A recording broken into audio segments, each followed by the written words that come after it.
സുഗത,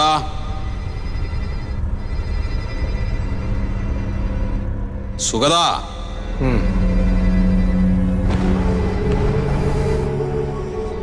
എഴുന്നേക്കടാ.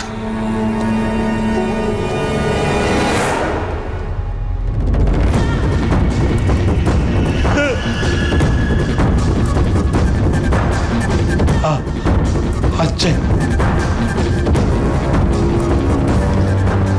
എന്താ? അപ്പൊ നിനക്ക് ഓർമ്മയുണ്ടല്ലേ? അച്ഛനെ മറക്കാൻ പറ്റുമോ അച്ഛാ? ആ, ജനുവരി 25-നല്ലേ അച്ഛന്റെ ചരമദിനം? ആ, അന്നാണ് അച്ഛന്റെ പ്രതിമ അനാശാസനം ചെയ്യും. ആ, എന്നാ അത് വേണ്ട.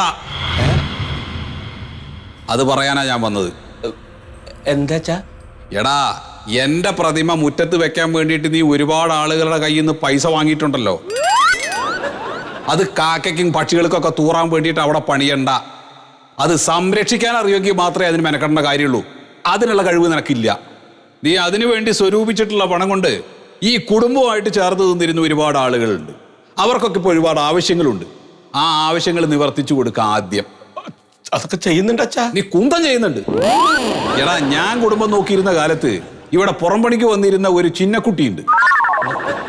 ആ ചിന്നക്കുട്ടിക്ക് മാസാമാസം വയസ്സാം കാലത്ത് ഒരു നിശ്ചിത തുക ഞാൻ കൊടുത്തുകൊണ്ടിരുന്നു. ഇപ്പൊ നീ ആയപ്പോ അത് നിർത്തി. ഇപ്പൊ നിത്യച്ചെലവിന് വേണ്ടിയിട്ട് അയൽപക്കത്തുള്ള വീടുകളിലൂടെ തെണ്ടി നടക്കണം ആ പാവം. അത് കൊടുത്ത് തീർത്തുവിടോ. അല്ല, അതിനൊന്നും തറവാട്ടിൽ ഭണ്ഡാരത്തിൽ പൈസ ഇല്ല അച്ഛാ. എന്ത് പൈസ ഇല്ല? പൈസ ഇല്ലെങ്കിൽ ഉണ്ടാക്കണം. അതല്ലേ ചെയ്യേണ്ടത്? അല്ലാതെ അപ്പോഴത്തെ കാര്യങ്ങൾ നടത്താൻ വേണ്ടിയിട്ട് കടം വാങ്ങിക്കൂട്ടാ ചെയ്യേണ്ടത്.